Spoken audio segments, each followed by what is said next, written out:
Bienvenidos a una nueva sesión del Centro de Historia Local de Quimbaya, un programa que hacemos desde la Biblioteca Pública Operación Papá, Piense, Persevere y Ayude, en conjunto con la Academia de Historia del Departamento del Quindío. Y hoy con un invitado muy especial, con Juan Carlos García de Giraldo.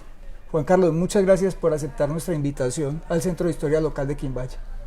Bueno, gracias a usted por esta invitación y un saludo para todas estas personas que nos están viendo en este momento. Juan Carlos, la idea es que usted nos cuente un poquito sobre su vida, conocer esa experiencia de vida que tiene Juan Carlos, que es muy importante para Quimbaya y para el mundo. Juan Carlos, ¿dónde nació? Yo nací en Armenia, yo soy de acá. Nací en Armenia, mis papás son de Montenegro. Y parte de mi niñez la tuve en Montenegro, después en Armenia, después en Los Llanos, Bogotá, Quimbaya. ¿Y cómo fue esa infancia? Háblenos un poquito de eso, cuéntenos con detalle cómo fue su infancia, Juan Carlos. Bueno, mi infancia, yo soy hijo de un docente, de un profesor. Por cuestiones de trabajo, a él le toca irse a enseñar a la región del Ariari Meta, Los Llanos. Y pues nos lleva porque nosotros vamos a donde van los papás cuando estamos niños. Claro. Y yo empiezo mi niñez, crezco al pie de mis papás, crezco en un internado en donde, dentro de la selva, muy adentro, en donde recuerdo que no conocían un automóvil, un carro, no conocían un sanitario. Ellos trabajan recuerdo que el magisterio le pagaba a la iglesia. Y viajar allá a ese territorio era supremamente difícil, era toda una aventura. Había que entrar a lomo de caballo, de mula, atravesar prácticamente selva. Y mi infancia, parte de mi infancia hasta los 5 años, estuve ahí con ellos. Empecé a estudiar con mi papá, estudié toda la primaria, me gradué de quinto primaria con él. Y él mismo fue su profesor. Él siempre fue mi profesor. Y crecí en ese contexto del campo, de la selva, de los animales, de la gente, del campesino, de las montañas. Bueno, fue algo muy bello. Son recuerdos que tengo inolvidables, me han marcado y muchas de esas cosas salen en el momento que quiero hacer algo. Salen pedacitos de esas vivencias. ¿Hasta los cuántos años estuvo usted allá en la selva? Yo estuve hasta los 11 años. 11 años. Me tocó vivir el rigor de la guerra de Colombia. Me tocó ver en carne propia, ver el enfrentamiento entre ejército, militares y guerrilla. Nos tocaba algunos momentos todo el caserío se reunía en la escuela porque era un lugar neutro en donde nunca iban a atacar, pero nos tocaba presenciar así en el valle, al frente del valle, unos valles grandes que habían, la escuela quedaba en una montaña, cómo se veía el enfrentamiento literal de personas contra personas matándose y los aviones bombardeando a los alrededores. Y recuerdo que se estremecía la tierra cuando caían las bombas. A veces pasaban noches en lo mismo, o sea, a veces no dormíamos. Una de las cosas que hacíamos era todo el mundo se tiraba los colchones encima, todo el mundo al piso. Bueno, fueron momentos también difíciles de esa época y tremendo. A lo último eso se volvía como parte de la vivencia y sabíamos que habían combates cada mes, cada 2 meses y pues no sé si ya era que se perdían los nervios o era costumbre. Pero me tocó vivir eso. ¿Qué otras anécdotas recuerda usted de esa experiencia, la experiencia con la guerra? Bueno, en eso pasa de todo, por eso dicen que la guerra es guerra. Llegaba el momento en que las FARC llegaba a la escuela y mi papá dando clases a los alumnos, en plena clase le decían: profesor, háganos un favor, préstenos un mapa acá del Meta, y mi papá les pasaba el mapa y ellos tomaban una brújula, recuerdo muy bien, y la ponían sobre el mapa y empezaban a ubicarse. y le decían gracias, y si viene el ejército les dice que nos fuimos por este lado. Eso era algo que pasó por ahí 3 veces en el año, lo recuerdo. Y después de ellos salir, pues sí, sin demorarse más de 1 hora, 2 horas, llegaba el ejército, todo un batallón. Eso fue en la Uribe Meta. Y llegaban y se paraban en la cancha de la escuela, la cancha de fútbol, y llamaban a mi papá, como mi papá era un funcionario del gobierno. Claro. Y pues él estaba entre la espada y la pared, pero afortunadamente la guerrilla lo sabía y siempre le decía, profesor, puede decir por dónde nos fuimos, tranquilo. Y mi papá siempre les decía, sí, ellos se fueron por este caño abajo. Un caño es una quebrada, un río, como lo llamamos acá. Sí. Y soy testigo ocular de cuando ellos decían, bueno, entonces nosotros vamos a acampar aquí detrás de esta montaña, y buscaban un lado contrario para no encontrarse. Esa es una de las cosas que no olvido, cómo sucedieron esas cosas. Y en algún momento también se evitaba por parte de los mismos participantes, se evitaba la guerra. Se evitaba, ellos sabían que si se encontraban se mataban. Entonces más bien decidían no encontrarse para no matarse, aunque los dirigentes políticos y los que están arriba querían era que se mataran entre ellos. Claro. Y uno allá sí lee realmente lo que está pasando en el país, porque lo vivía ahí, y uno se da cuenta que son soldados campesinos con guerrilleros campesinos, gente humilde que simplemente están peleando por algo que ni ellos entienden. Nunca estuve de acuerdo con eso, y ahora menos. Y entonces usted a sus 11 años ya regresa a Quimbaya. Yo regreso, sí, a los 11 años, y empiezo a estudiar mi bachillerato en el Instituto Montenegro. ¿Cómo fue esa experiencia? El Instituto Montenegro fue interesante, fue muy chévere. Es más, recuerdo los barranquismos que habían ahí de Fren Fernández, detrás de la estación. Le estoy hablando del año 91, 90. Todavía habían ruinas de ese barranquismo ahí.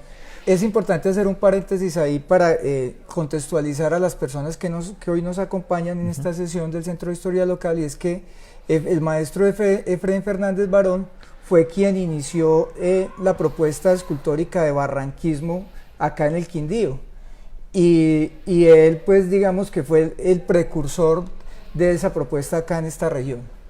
Sí, claro que sí. Bueno, ahora podría yo ampliar un poco eso. Sí.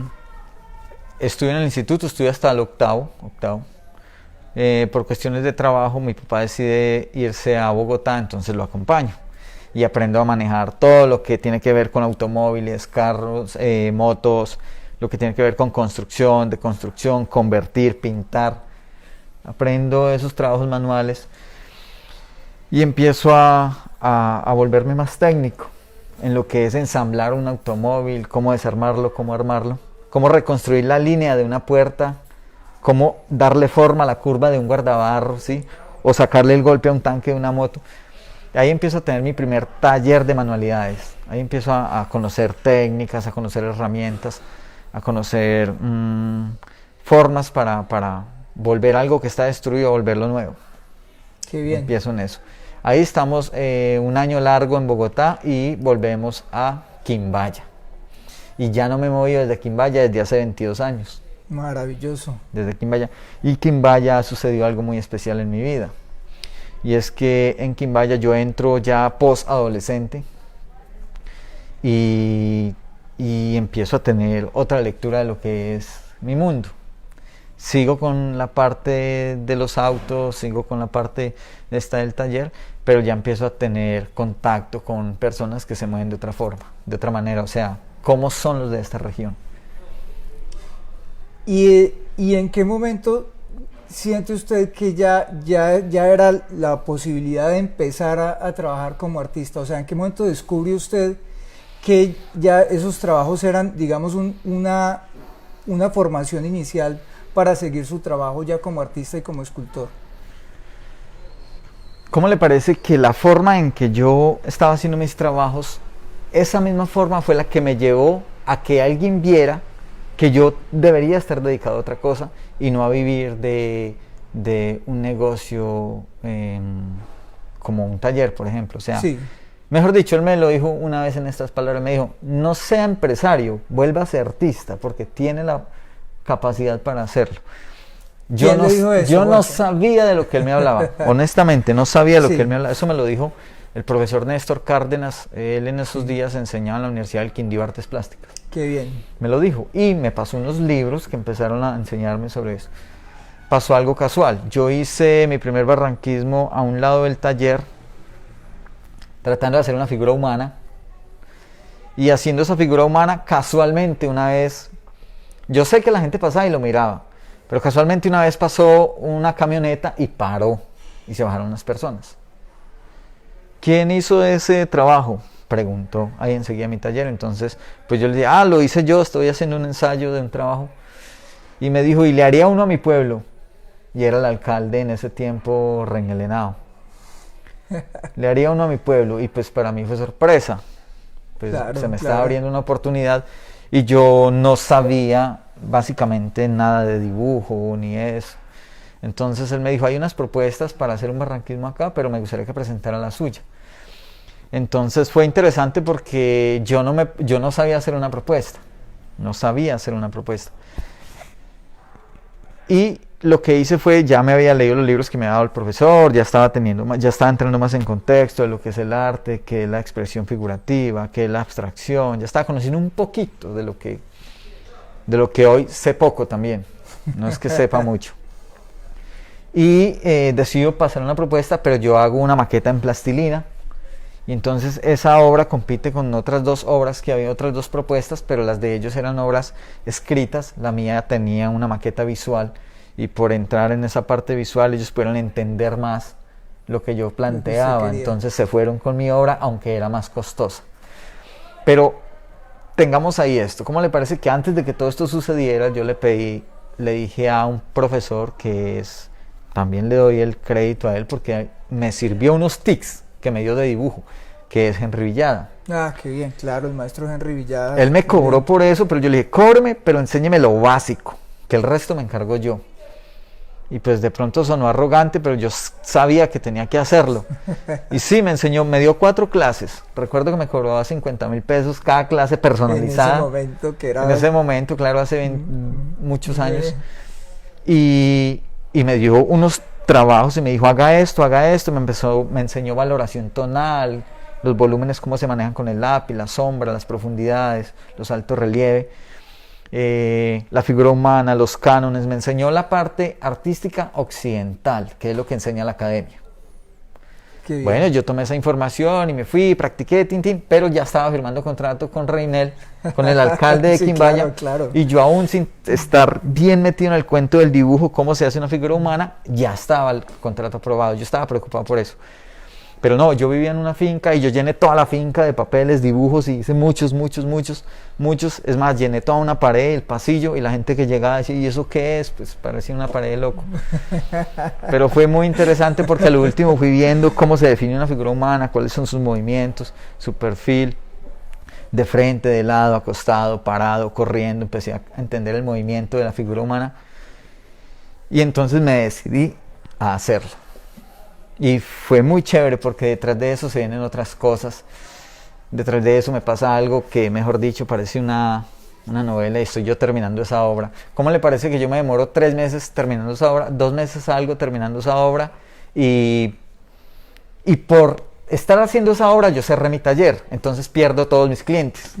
Cuando yo voy a abrir mi taller ya no hay clientes. Y me gasto la plata del barranquismo, que era la primera vez que ganaba buen dinero. Claro. Y ya no sé qué hacer porque me toca reabrir el taller. Y volver a abrir un taller es estarse otros 3-4 meses quieto mientras todo el mundo otra vez vuelve a llegar. Fue difícil, no tenía ya plata, me la gasté. Casualmente una vez me llaman y dicen, vea, en el instituto dejaron esta tarjeta, que quién era el que estaba haciendo ese barranquismo. Yo un día... Yo la recibo, pero no le puse cuidado, y un día estando así me acordé y fui y la busqué y estaba por ahí refundida en algo. La veo y trin, entonces llamo y me contesta un señor. Sí, yo estuve en el Quindío, vi una obra por allá, vi Alcalá, me pareció muy interesante. Si quiere venga, yo estoy acá en el Huila. Y yo sin plata para ir al Huila, no tenía plata, ya me la había gastado, como le digo. Esa es la economía del artista, son picos, arriba, abajo, arriba, abajo. Así vive un artista. Entonces, ¿qué pasa? ¿Qué pasa? Yo llego y listo. ¿Dónde es? Y me dice, es en Palermo, Huila. averiguo cuánto vale, en ese tiempo valía 35.000 pesos la ida, 35.000 pesos la venida a Neiva. Entonces yo, no, listo, me voy. Me presté 100.000 pesos, me voy en la mañana y me vengo en la noche. Sí. Y tengo una entrevista de 1 hora, yo calculé eso y me voy, boom, llego a Neiva, cuando me dicen, sí, Palermo Huila está a 20 minutos de acá, 10.000 pesos más el pasaje. Entonces ya iban 40, yo dije 40 de venida son 80, todavía me quedan 20, puedo almorzar. Cuando llego a Palermo Huila me dice, sí, el parque temático Huila África queda allá en esa montaña, vale 10.000 la ida. Ay. Ya eran 50 de ida y 50 de venida. Ya no tenía plata ni para almorzar. Y estaba en un lugar donde nadie me conocía y decido irme hasta allá. Ya solamente tenía lo del regreso. Cuando llego allá tipo 2 de la tarde me dice, no, el ingeniero no ha llegado. Imagínese. Eso fue una cosa bien. Cuando sí, él llega, lo llaman y dice, sí, ya voy para allá. Llegó a las 2 horas, me atendieron muy bien, fue una persona muy especial. Y de una me propuso la hecha de un barranquismo de 100 metros por 3 metros de alto. Yo no sabía cobrar. Me basé en lo que cobré aquí. Sí. Y entonces multipliqué eso por esa área y eso me daba como 300 millones de pesos. Y yo dije, ¿yo qué le voy a hablar a este señor de 300 millones de pesos? Si yo estaba acostumbrado a hacer máximo trabajos en mi taller de 800.000 pesos, era lo máximo. Claro. Yo no puedo hacer eso suena loco. Sin embargo, me arriesgué. Él me dijo, ¿cuánto cobra por el trabajo? Mire, tengo esto. Quiero que me plasme la historia desde la era predinástica de los judíos hasta los Ptolomeos, cuando Julio César y Cleopatra se unen para hacer engrandecer más el imperio romano y el imperio egipcio. Y quiero que me plasme todas estas dinastías, y me pasó unos libros así para que me los estudiara. Entonces yo le dije, ese trabajo vale 200 millones. Se rascó la cabeza. Era un señor de 1,60 de alto, lleno de cadenas de oro, vestido de blanco, con 2 tipos como de 2 metros al lado de él. Era un ingeniero de petróleos.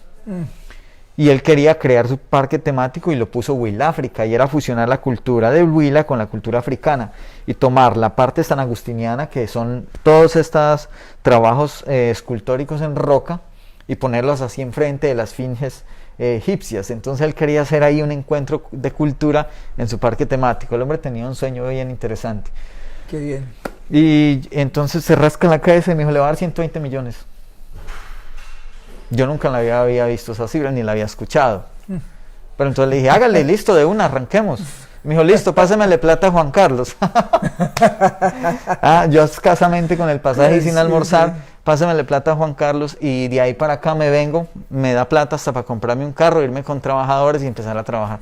Eso fue una de las cosas que a mí me dijo, no, Juan Carlos, dedíquese a vivir de esto.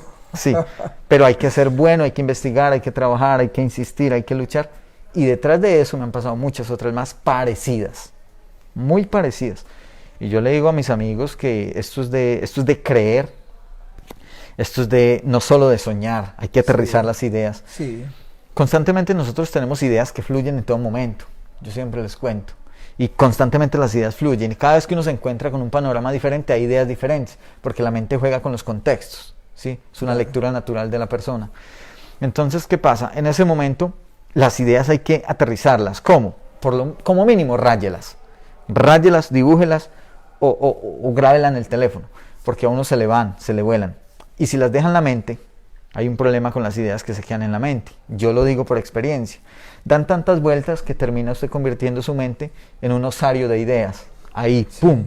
Y termina usted con un cementerio de ideas en su cabeza y no aterriza lo que quiere. Y hay que vivir es de lo que uno logra expresar. Eso se lo cuento yo a mis amigos artistas, y con los que pues entro más en confianza y hablamos, y ellos me cuentan, yo les cuento, y aprendemos los dos de lo que hemos vivido. Cosas así me han pasado. Juan Carlos, entonces hizo usted esa gran obra en el Huila, ¿y qué siguió? Bueno, ahí hay un mundo de historias, pero eso sería para otro tiempo, porque pasan unas cosas súper interesantes en ese tiempo. Bueno, yo me vengo para acá, pasa lo mismo. Me quedo unos meses sin trabajo. meses, un año. Me gasto lo que me gano. Me gusta pasear, me gusta comer, me gusta comprarme lo que me gusta. Entonces no me mido en gastos, que es una de mis, creo que no es una de mis virtudes. No mido mis gastos. Y bueno, entro en una situación parecida a la anterior, otra vez sin dinero. Y paso por el barranco de la estación de Montenegro cuando yo estudiaba en ese colegio y tuve la idea de decirle al alcalde que me diera una cita. En recepción de alcaldía me dieron una cita. Sí, me dieron una cita y yo fui allá y le conté al alcalde. Bueno, ¿y usted a qué viene? De una al hombre, ¿y usted a qué viene? Y yo vengo a hacerle una propuesta. Y mi propuesta se basa en... Me acuerdo que la propuesta yo la llamé la fuerza de la historia. Entonces el de uno, la fuerza de la historia, ¿cómo así que la fuerza de la historia? Y yo le dije, es que usted, allá en ese barranco enfrente de la estación, hay unas huellas todavía de alguien que le contó una historia a través de la tierra a través de la tierra. Y yo hoy quiero que eso se recupere, y por eso le planteo esto que se llama barranquismo. Entonces ahí yo hago una obra que se llama Estampa Cafetera. Qué bien. Estampa Cafetera. Y Estampa Cafetera es una obra bella que me abre las puertas a otras obras y ya después tengo entradas en otros lugares del país, ya me llaman después. Una de las obras bellas, bueno, todas mis obras yo las considero bellas porque siempre es mi última obra. Sí, claro. Entonces en cada última obra yo se la pongo toda. Si no doy más es porque no tengo más, pero la pongo toda. Eso me ha pasado a mí y bueno, vienen otras cosas, me han pasado más cosas. Ha desencadenado otros proyectos. Por ejemplo, me encantó un proyecto que hice para Finlandia que se llama La Fuerza del Willis. Sí. Pero es una obra que está construida a base de tuercas, ¿sí? Es la trompa de un Willis que está construida a base de tuercas y lo decidí hacer en tuercas porque la tuerca es un elemento que se usa para unir piezas, para ensamblar, claro. ¿sí? Entonces lo que hice fue hacer todo el frontal de un Willis que prácticamente también se pixela o se fragmenta en su final, no está completo, pero lo hice en tuercas para... tiene toda la intención de que se ensambla con el territorio, que fue una máquina que lo que hizo fue ensamblar con el territorio y ayudar a que esto engranara y se desarrollara como lo que llamamos ahora paisaje cultural cafetero. Esta obra está en el Mirador de Finlandia, ¿cierto? Mirador de Finlandia, sí, es totalmente en acero. Sí, he tenido la posibilidad de conocerla, espectacular. Es una obra muy bella, a mí me encanta esa obra. Y posterior a eso se vienen más obras de barranquismo y se viene una obra también que me encanta, que es la obra en acero del migrante finlandeño. El migrante es algo que pues, siempre ha sucedido en el mundo. Todos queremos a veces migrar buscando otras cosas que hacer y esta obra es muy interesante, está construida en acero, en acero inoxidable, en bronce y en hierro y mide 2 metros de altura.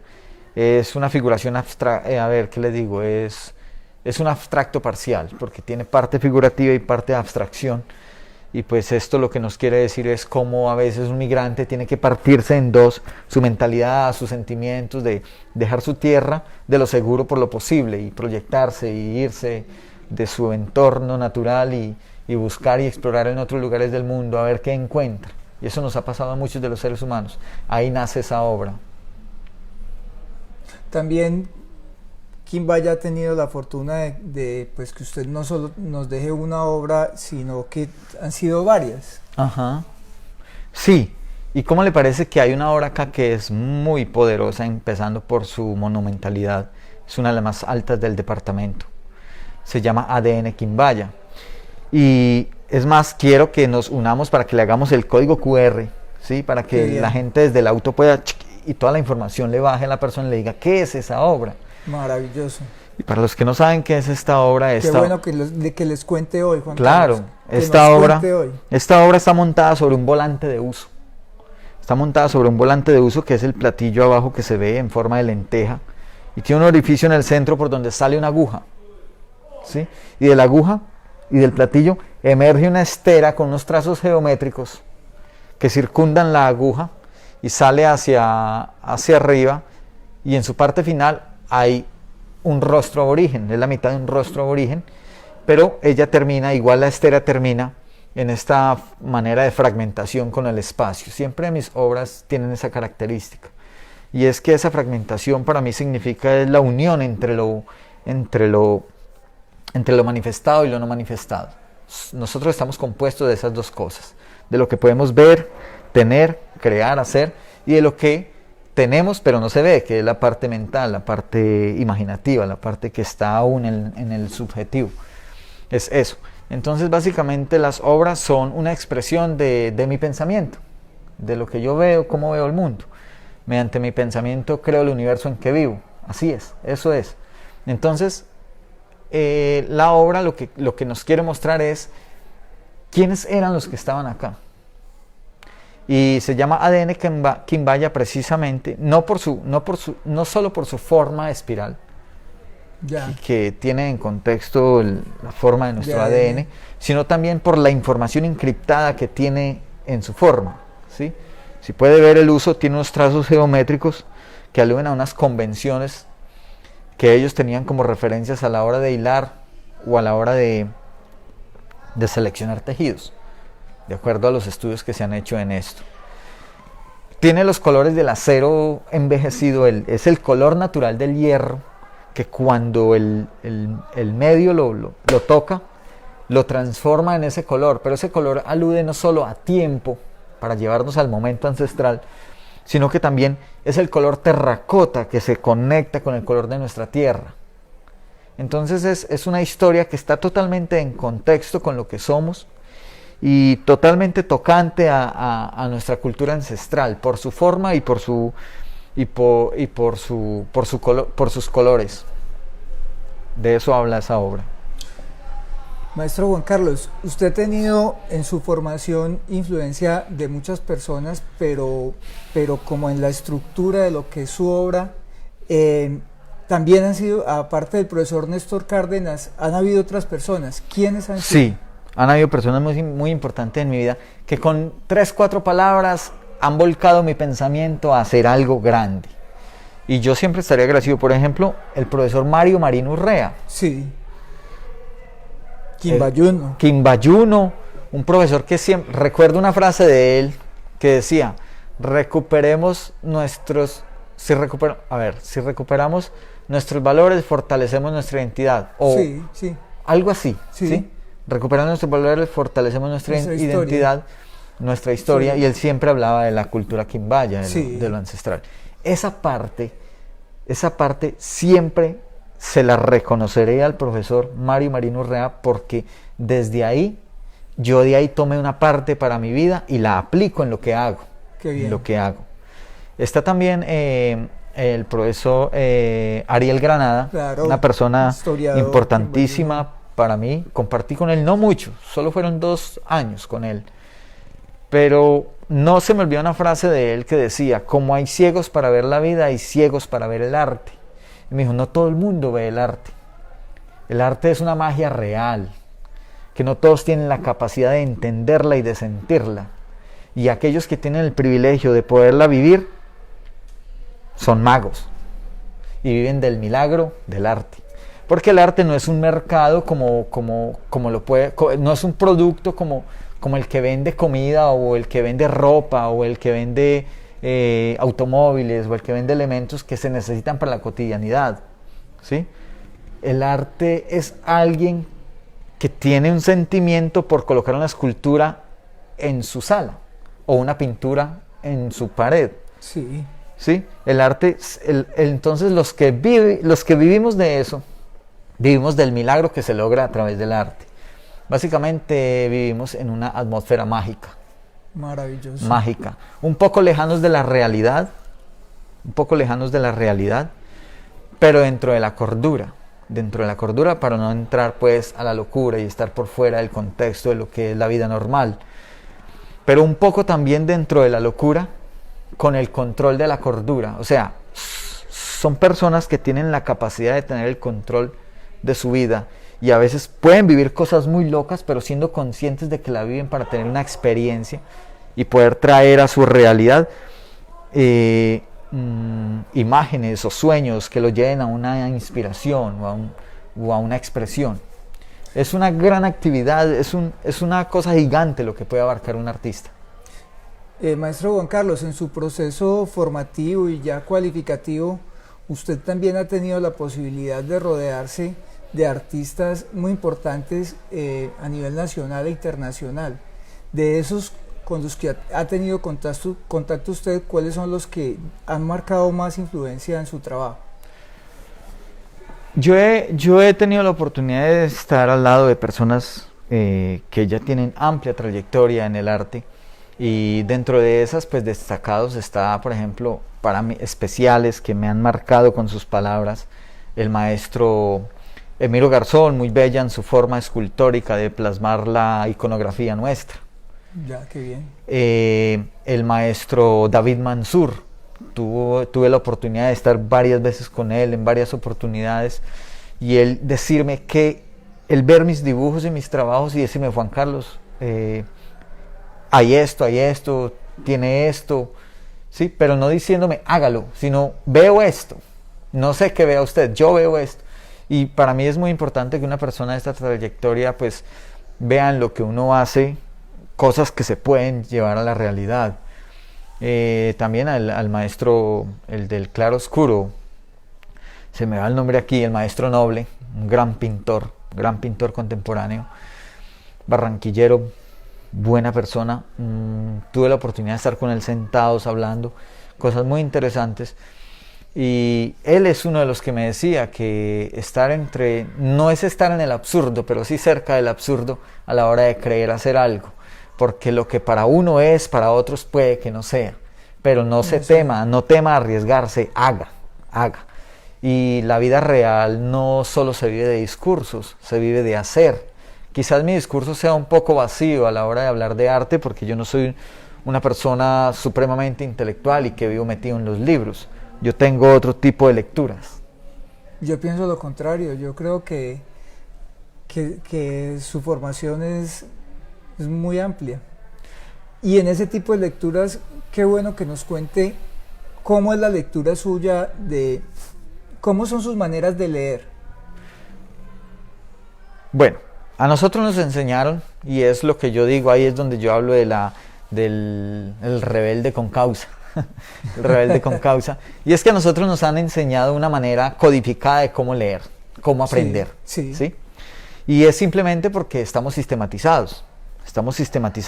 Y la manera de aprender tiene que ser así.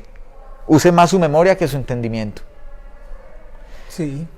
La memoria de aprender está basada en unos códigos que quisiéramos que fueran universales, pero no son universales. Cada cultura los maneja como ellos deseen. Entonces nosotros crecemos moldeados.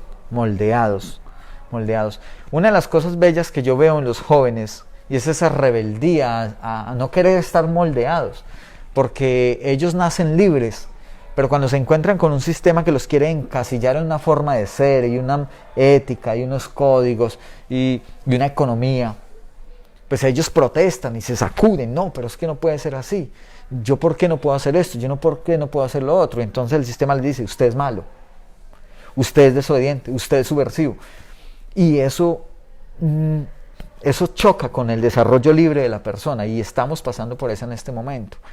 Ahora este desarrollo de la tecnología y la comunicación de una manera tan gigante en nuestro planeta, pues nuestros jóvenes, los que están creciendo ahora, nos están cogiendo años luz de información, y nosotros nos estamos quedando atrás, y los vemos como si ellos estuvieran enfermos detrás de una pantalla, pero realmente ellos no están enfermos, están actualizados, están conectados al mundo virtual que los llena de información, en donde también a veces pasa desinformación, pero el sistema es tan amplio que les da la oportunidad de si querer creer en esto o no querer creerlo. Es algo muy complejo, pero valoro la rebeldía de los jóvenes en el tema de querer hacer algo diferente, porque es que nosotros los grandes venimos modelados de un sistema trazado que no nos permite comunicarnos directamente con ellos de una manera contemporánea, para que ellos entiendan en contexto cómo se mueve este mundo. Eso es lo que está pasando en este momento. Entonces, las lecturas, ¿qué son? Hay muchas maneras de lectura.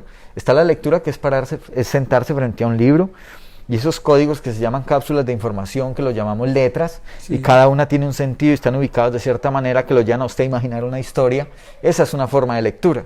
Pero hay otra lectura que es la lectura diaria, y es la que tenemos enfrente de nuestros ojos. Es la lectura que pasa por el frente de nosotros, las personas que pasan, cómo está la arquitectura contemporánea, cómo se mueven las ciudades, cómo viste la gente, qué come, cómo se mueven los jóvenes, qué nos está llegando por los medios audiovisuales.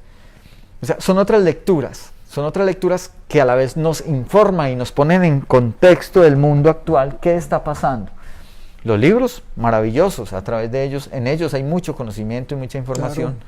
pero la vida nos ofrece una mayor amplitud de lo que está sucediendo. Juan Carlos, ¿cuál considera usted que ha sido su principal aporte al crecimiento, digamos, artístico del municipio? Yo puedo hablar desde mi vivencia, Sí, desde la sí, experiencia de lo que yo he hecho. Sí, Vea, yo soy autodidacta y me siento orgulloso por ser autodidacta. Autodidacta es la persona que aprende solo, investiga, averigua y se da cuenta, y a través de ensayo y error descubre. Yo soy autodidacta. He acudido a los libros porque en ellos hay información. claro, muy ¿Sí? bien. He acudido a profesores, a intelectuales, a artistas de trayectoria, y a través de ellos me he formado y he aprendido. Sé que tendré que aprender mucho más. Esto es una carrera infinita. Nunca sabremos el fin del conocimiento, jamás. Por el contrario, cada vez nos damos cuenta que sabemos menos. Eso es una lógica. Nosotros, ¿qué puedo aportar yo? Pues no quisiera que me vean como un modelo, porque pues eso los llevaría, por cierta naturaleza, los llevaría a que copiaran la forma, pero sí que se expandan y que siempre piensen en grande y que todo se puede. Cuando uno sueña, los sueños no se pueden dejar en la mente, hay que aterrizarlos, y si no hay el recurso para aterrizarlo, escríbalo y dibújelo. De esa manera ya el pensamiento o la idea sale a la luz. Cuando ella sale a la luz, quiere decir que nace, y si nace, quiere decir que va a empezar a crecer. De esa manera puede desarrollarse, y usted será el primer vigilante de su idea. Esa es una forma que yo aplico a mi vida. Maravilloso, maravilloso. Juan Carlos, ¿qué mensaje le da hoy usted a las personas que nos están viendo? ¿Qué mensaje final hoy en esta sesión del Centro de Historia Local? Bueno, yo estoy muy agradecido por darme la oportunidad de contarles un poco de mi vida. Hay muchas más cosas para contar. Y estos muchachos artistas y amigos en el campo del arte plástico, en las artes escénicas, en la parte literaria, que hay que seguir, no podemos parar. Vea, hay una infinidad de personas diciéndole así, no sirve lo que hace. Por ahí no es, con eso no gana plata, no haga eso, no haga lo otro.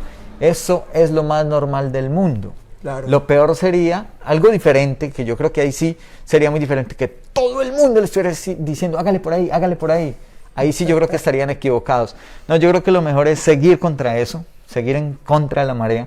Yo tengo una obra que aún no la he sacado, y es un río de gente en una dirección, pero dentro de ese río de gente hay unos cuantos que nadan en contra. Pero algo especial está en esa escena, y es que a la orilla del río hay unos que están viendo pasar el río.